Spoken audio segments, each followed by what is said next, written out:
in the squad to go to Warrington on Thursday night. How severe is that knee injury that he suffered in the warm-up at the weekend? We're just waiting for scans with Ollie just to confirm what it will be. So, yeah, we're hoping that we'll find out this afternoon. If not, it'll be early tomorrow morning. But, at this stage, he was obviously no good to go for Thursday. How is he doing? Because he looked to be really struggling and looked very frustrated in terms of how it came about the weekend. Yeah, he's naturally frustrated. No player likes getting injured, especially in a warm-up. It was aggravating him a little bit, but then he just felt something. Natural for a player to feel frustrated. It's normal emotion, and he's not too bad this week. He's just obviously waiting to see the severity of it. James Batchelor and Elliot Minchella are included, though. Let's start with James and that eye issue. What happened there, and how is he looking for the Warrington game? He's okay. He just had some blurred vision he got poked in the eye and then had blurred vision, so it's settling down. Same with Minnie. We need to wait till pretty much tomorrow, make a decision on that, and then we'll work out who will go over and play Warrington. We've got we've named him in the squad at the moment, but we need to probably look at another 24 hours before we make a final decision.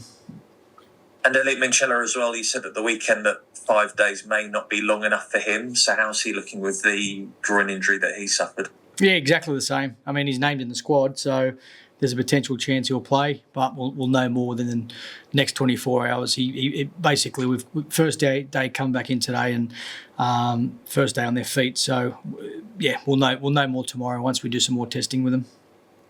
Have any other injuries come out of the St Helens win on Saturday? Yeah, a few niggles. No doubt you start to get more and more this time of the year. So, most teams have got them, don't they? So it's mainly just niggles, and we've got a short turnaround, so we just freshen the guys up, and we'll be ready to go. Elsewhere, no Tom Opacek in the 17 at the weekend. What was the reason behind that? Ollie Gildup was in the 17. Yeah. Mm-hmm. How big a dilemma then have you got? Ollie played the week before. Yeah. How big a dilemma have you got at centre then with Jack Broadbent's impact there on debut? Yeah, it's a decision now we've got to make. Of obviously Tom has done the job previously, and Jack did a really good job on the weekend. So yeah, it's a decision that we need to make with the coaches, which I'll do every week. It's the same process. I'll get 5 other opinions, and then we'll look at and work out who the best option is. Looking back to Saturday, how much confidence has that given you, being able to put 40 points past what had been, the meanest defence in Super League? Yeah, I mean, for me, confidence sort of comes and goes. I think the players now are starting to get that belief, and they've got that belief because of what. I go back to pre-season. They worked extremely hard in the pre-season. And for me, it's starting to come out now of the benefits of that and what they did there. So, we're happy with how we play, but we certainly know there's still improvement in us. There's no doubt about that. There's some periods there in that game, after we score, we let 2 tries in on the bounce. That's not, where we want to be. So that's the exciting part for us, just knowing there is still improvement. But we're certainly happy with what we did, but now the focus goes to Warrington. How do you go about making those improvements in light of those errors that you made immediately after scoring in the first half?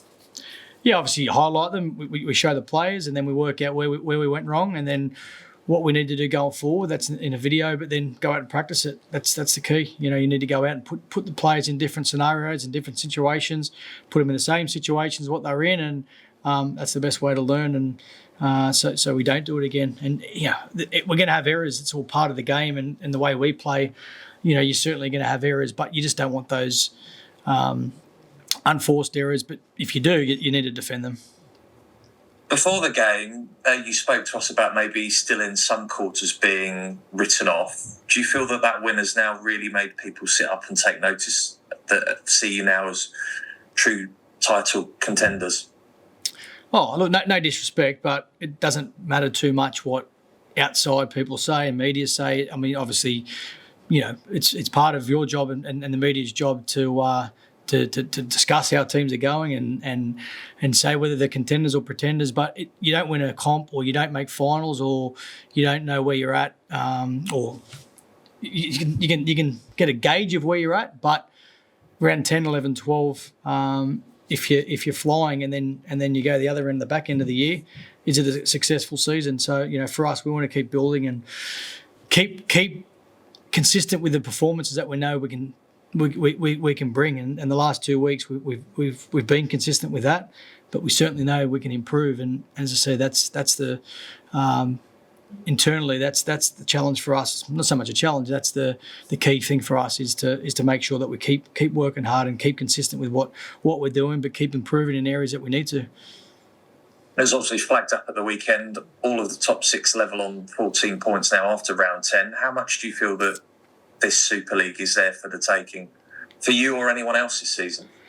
Yeah, I mean, every team wants to go in it or should be going in it to think that they can win the competition. So you've got 6 teams now that on the same amount of points, but then you've got Huddersfield and Leeds just behind. So it's a really tight competition, and that's what makes our competition great. We're getting, I think it's getting better and better every year now, and it'll only continue to do that. The salary cap obviously helps, even the competition out and the players that are coming over from NRL are quality, but it's the development that is the key area here. The development. I think there's some very good coaches now in the academy systems from all different clubs. We're working extremely hard in our academy. We've got a really good core group of our scholarship players coming through. So that's the key areas that we need to get right as a game over here, and keep working on the development of our younger players, because then we'll have a product and a competition even the way it is, and that's what fans want to see, and that's what players enjoy, playing in those big tough games and those competitive games. So just keep developing the younger players, and we'll keep having a good competition. Warrington Wolves up next after 10 rounds. How big of a contender do you think they are? Yeah, they're going along well. We knew they would. I knew they would. I mean, obviously know the coach very well, and they're going on well. But they're tracking, along nicely. But again, I don't want to talk too much about Warrington and what they can do. It's pretty much focusing on our area and what we can do, and we're looking forward to going over on Thursday night and just being consistent with our performances and building on what we've done. Tight defeat when you last met back in March. Does that perhaps sum up how close these two sides are this season? Yeah, as we said, the competition's really close. So Warrington are a good team. There's a lot of good teams in the competition, and we are too. So it's one of those that we need to go over there and, as I said, be consistent with what we've worked on and see where that takes us, because it's a new challenge for us. We've moved on from last week, and we're looking forward to it. I was going to ask, since that Warrington game, 7 wins from the last 8, where do you feel that you've really kicked on since that defeat? Look, I think we've been pretty consistent overall with the way we've played, and we had an inconsistent performance against Catalans, and that's something that we speak about internally. It's not always based on result. I get it. We're in the business of winning games. We understand that, but we also understand that if you're consistent with your performances, then more than likely you're going to win more than you lost, but then you lose. So for us, it's about being consistent. I think we have, but as I said, we've still got a lot of improvement in us. It's only sort of early doors in the season still. There's still so much to play, and we just need to keep working hard what we're doing at training and keep competing for spot. Have that healthy competition for spots where players don't get complacent, because I think that can be the biggest thing that can bring teams back. When if you go to a game just content and just happy to be in the team, then you're going to be in the wrong end of the scoreboard. So we always focus on just being consistent with our performance. And when you look back on the kicking in that defeat back in March, how much could it make a difference on this occasion? I think they had poor kicks as well, so it wasn't the kicking. I think they might have scored. Yeah, they had 5 tries. I think the 4 from memory. I'm not 100% sure, but that game, we obviously didn't do enough we had a poor start to that game, and then that last try was just way too soft the way they scored. So we know we're not far off. We just got to fix a couple of things. Obviously, having a better start would certainly help. But Mikey's kicking well, and as I said from the start, our kickers are going to work hard. They come in on their day off. They work extremely hard. So some days we're going to have good days with that, and then others, it's like any kicker, you may not. But we don't want to be relying on our goal kicking. We want to be relying on what we do inside of that. And just finally for me, Willie, you mentioned earlier about guarding against complacency. With that Challenge Cup semi-final coming up next weekend, how important is it to continue to build that momentum going into that game? Yeah, I'll be honest, even saying internally, if some people are talking about things about next week, it's this week. That's the sole focus for us. We're playing 2 days' time, and then we'll see how we're going after that. And hopefully, we're talking around a consistent performance that we've had. That's the aim for this week. Willie, thanks for your time. Thank you.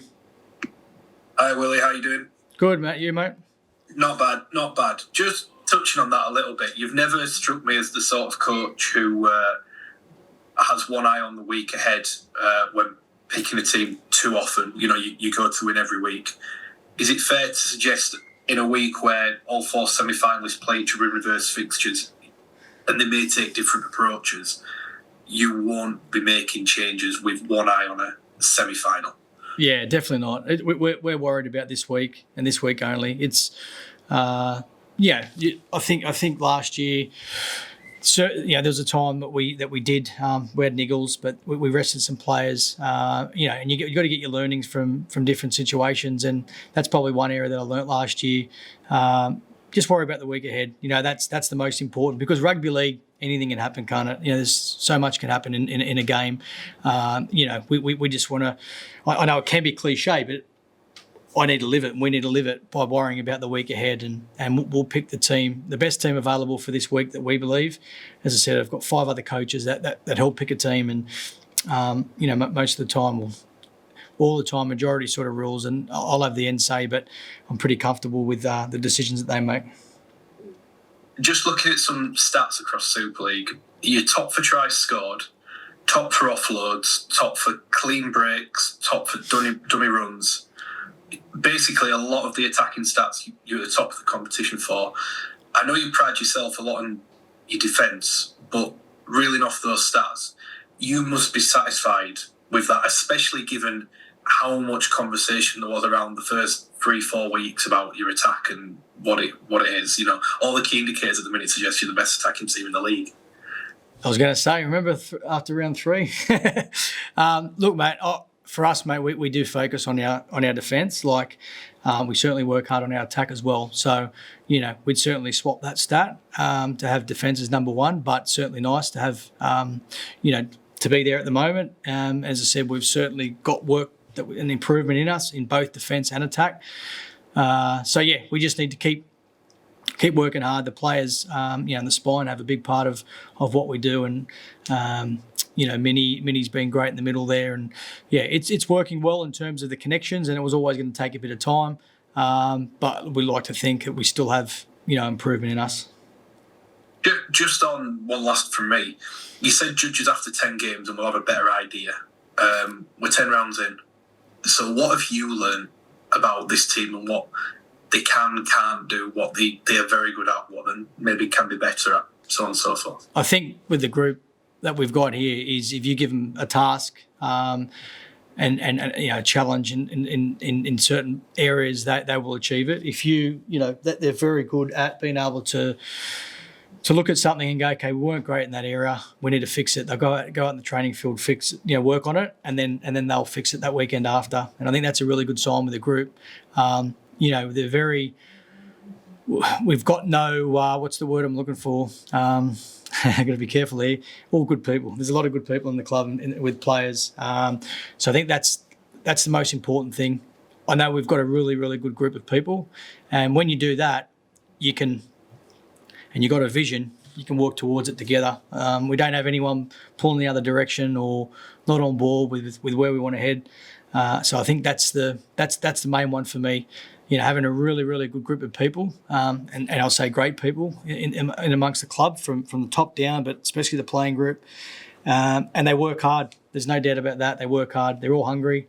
The work on is every day in terms of, after a game, there's things in a game. No one's ever going to have the perfect game, and you don't want to, because there's no ending, is there? Like, when I say you don't want to, you strive to, but what's the perfect game? So, the only game that we weren't proud of this year is Catalans. We've been in every other game, but that means nothing. It's 10 rounds, and we're equal with 6 other teams that are doing similar to us. So, we're definitely not above anyone else in the competition. We know where we sit. Cheers, Willie. Thank you. Cheers, Matt. Hey, Willie. How are you doing? Hey, James. Good, mate. You? Yeah, good, thank you. Matt mentioned those stats just then, and a lot of people have said how much they enjoyed Saturday's game. How important to you is that entertainment side? Yeah, it is. It's extremely important. We're in the entertainment business, so, when I first came over, that was one thing that I did say, like, as much as you don't want errors and you don't want drop balls and all that sort of stuff, we need to play an entertaining brand of rugby. People come to watch. A lot of people come to watch attack. I get that, but we want to be a team now that our fans know that we're a defensive focused team first, and they appreciate, which they are, they appreciate when you're stopping tries, they appreciate when you're locking teams in their own half and putting them under pressure. But we certainly let the players play with freedom, and then they just need to know when to play with discipline, when not to. And we probably got that wrong a couple of times on the weekend, especially in that first half, but I certainly think we had a great balance in that second half. And but as I said, yeah, we're in the entertainment business, and we're not going to be a team that just takes 5 carries and a kick. Yeah.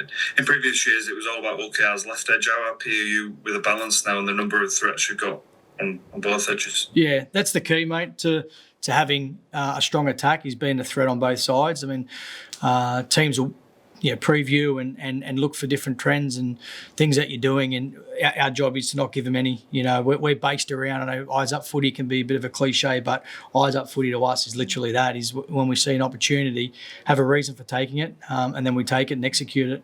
So, we can be difficult to game plan, I believe, because like you say, we are a threat on either side. We're not one side dominant, and when you are one side dominant, you can have a system, or you can have a plan around stopping that. So, that's what we strive to do, is being able to be a threat on either side of the ruck, and then most importantly through the middle, because being direct is what you need to do first and foremost, and then you can start to go lateral. But we're happy with where we're heading with it.